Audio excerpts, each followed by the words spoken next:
There is an old saying, removing the cornerstone will bring down the entire building. This proverb emphasizes the crucial role of fundamental elements in maintaining the stability of a structure. In a similar way, smoking is a deeply ingrained part of our economic and social fabric, and it's a cornerstone of our economic and social fabric as well. It generates tax revenue and provides livelihoods for millions. Honorable moderator and fellow debaters, Assalamu alaikum. And I wish you a very good day to all. My name is Rabia Khan Tapti, and our debate topic is smoking can't be banned to build up a prosperous country. And on the opposition of that topic, imagine if starting tomorrow we banned the use of mobile phones. For many, this would be an unthinkable communication, entertainment, and essential services. In a similar way, smoking has become an ingrained part of many individuals' routines. Today, I assert that banning smoking would have detrimental effects impeding our journey towards prosperous country. There are several reasons for why I wanna do not banning smoking. First of all, economic contribution. Second, personal freedom. Third, historical precedent. 4. Harm reduction. 5. Tax regulation. 6. Consumer demand. 7. Health issues. And 8. Cigarette butts facilities. Number 1. Economic contribution. Smoking contributes significantly to the economy through taxation and job creation. The tobacco industry generates substantial revenue for governments, which can be used to fund essential public services. Furthermore, millions of jobs are linked to this industry from farming to retail. Banning smoking would lead to massive unemployment and loss of revenue, which could hinder economic growth.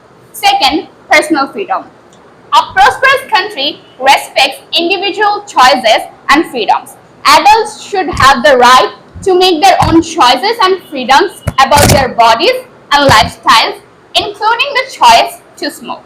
Banning smoking infringes on personal freedoms and sets a dangerous precedent for other personal liberties.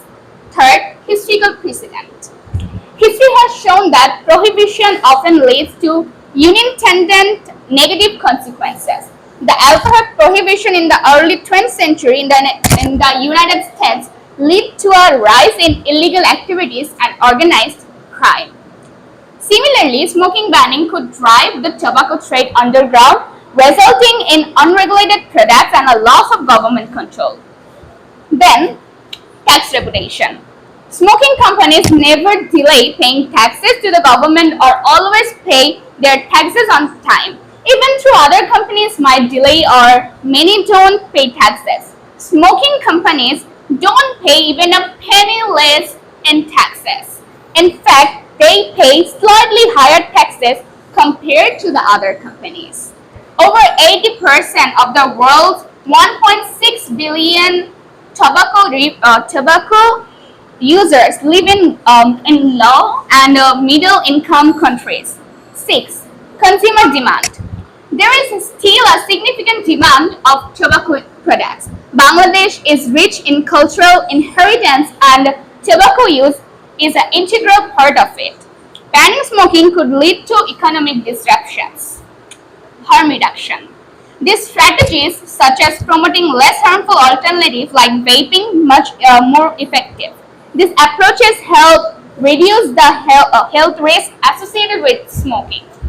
Then, now I'm going to talk about those countries who has the highest ranking of smoking. First of all, Nauru, then Myanmar, Kiribati, Papua New Guinea, Serbia, Bulgaria, and many more developed countries.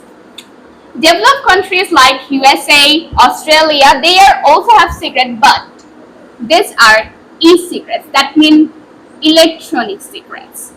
And they have also the NRTS products. The availability of these alternatives depends on the country's regulations and market demand. That's why they are also economically strong. Now I'm going to talk about those countries, which countries has the lowest rates of smoking. These are Sweden, Iceland, Norway, Japan, and many more other developed countries that you know already. This countries is one of the lowest smoking rates in globally. These countries use e-cigarettes and they have a product named snus, a smokeless tobacco product, as an alternative of cigarettes. You know, right? Albert Einstein, the famous scientist, Mark Twain, they are also highlights the attraction of smoking. In ancient time, there is also pipe smoking, chilam, chain smoking, etc., where the methods used for tobacco consumption, even consuming tobacco, yeah, of course. Back then, people used to smoke. And that methods are also popular that time. You know, since then, the World Health Organization (WHO) Framework Convention on Tobacco Control (WHO) FCTC was adopted in 2003 and became effective on February 27, 2005. And if we talk about Bangladesh, yeah, Bangladeshi government has made multiple efforts to control the rate of smoking cigarettes over the years. And you know, in 2013, this law was further strengthened through amendments, but there is no sufficient benefit from it. As of 2024, Bangladesh continues to face challenges in reducing smoking rates. The prevalence of smoking remains high, especially among men. Because these are getting more popular right now, high quality of cigarettes are also available right now. And if I want to mention some well-known and expensive cigarette brands, notable ones, Marlboro, Treasurer Black, Winston, etc. These are the leading cigarette brands of USA. And no matter how expensive they are, people still smoke these cigarettes. The cost is doesn't matter to those smokers. At now, the government or many health organizations try to control the rate of smoking, but it's hard to control it. One thing, this process is ongoing since then. So, if it wasn't attainable to achieve even with initiatives that time, so how can we be sure that it is prospective now?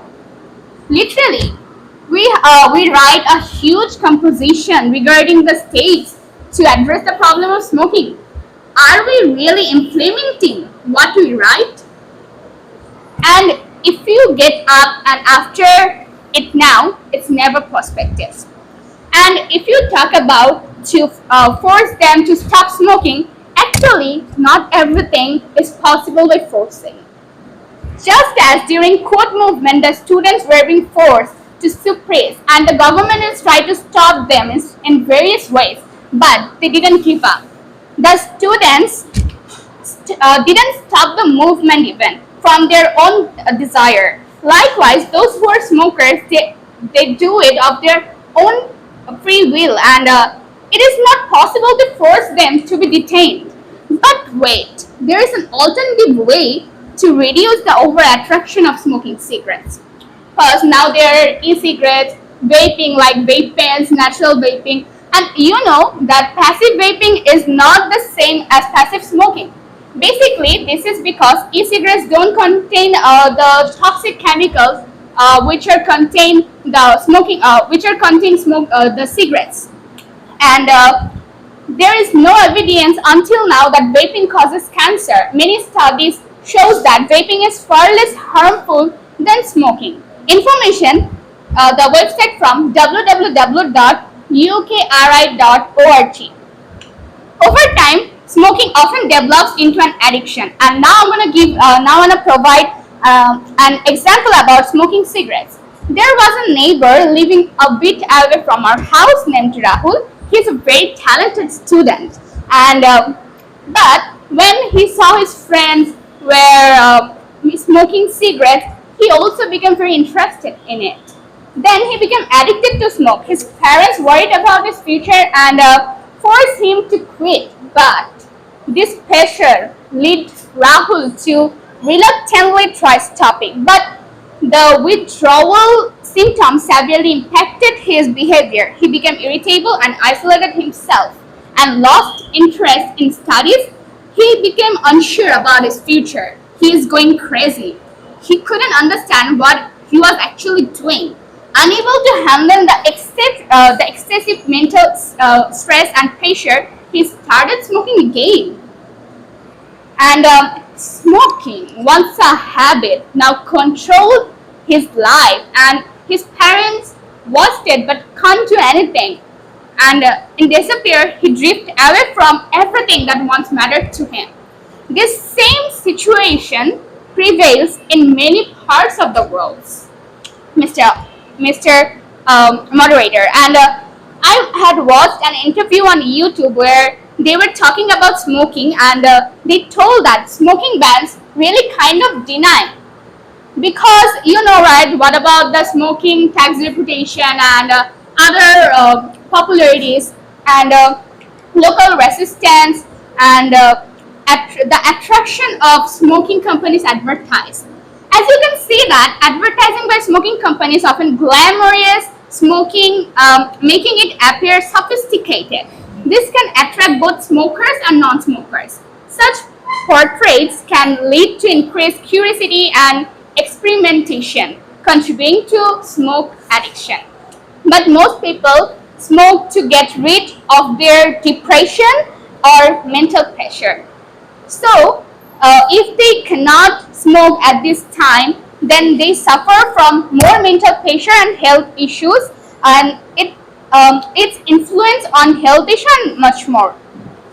And one more thing is that many studies indicate that now before that I'm telling one thing that my opposition team suppose that vaping can causes for toxic diseases. For this saying, I have to include the details that many studies indicate that while vaping exposes users to fewer toxic substances compared to smoking, some people say that it is not still, what can I say, risk-free. There are many methods or types of smoking, such as vape pens, natural vaping, and many more other methods are also incoming. They're also upcoming. And vape pens offer more control over nicotine levels and flavors. Vape and which can be beneficial for users trying to reduce nicotine intake. The ingredients in natural vaping products, vegetable glycerin, propylene glycol, and natural flavorings, which is less harmful than cigarettes. I found this information from the website www.cdc.government.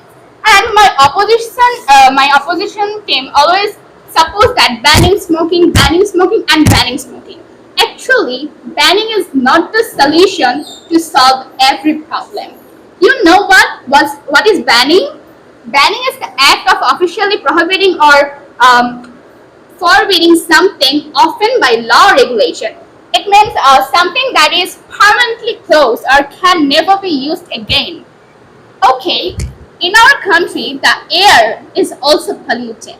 And you know that many harmful germs are entering into our body every day. So, should we stop taking the air? Should I ban the air? It is possible. If we ban the air, then how will we survive? Do you have the answer? Mr. Speaker, Mr. Moderator, sorry, smokers are just like that. Many of them know that harming things are constantly entering into their bodies, yet they are smoking. Mr. Speaker, one more thing is that they are talking about only banning smoking, but is there any alternative way to reduce the problem? Yeah, I've already said that this is the vaping or e-cigarettes like vape pens or natural vaping. But if you ban the smoking, so what happens to those smokers who smoke daily? Do you have any answer for that? And you know, right, the recycle process of cigarette butts. Cigarette butts is actually the toxic compounds in our country. But you know, right, and at present, there is a recycle process of cigarette butts. ACMA has created an environmentally friendly recycling process in partnership with France laboratories. It makes a range of products like paper bags, pillows, soft toys, and construction materials, etc. Dr. Muhammad Saqib Hussain said that about it in a study.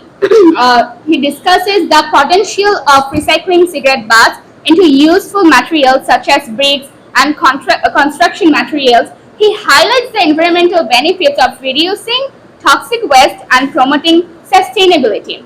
Now I'm gonna talk about the conclusion. Banning smoking is not a fully civil solution for building a prosperous country. The economic contributions, respect for personal freedoms, historical lessons, and harm reduction, and all the many more other strategies all point to the conclusion, to the same conclusion actually.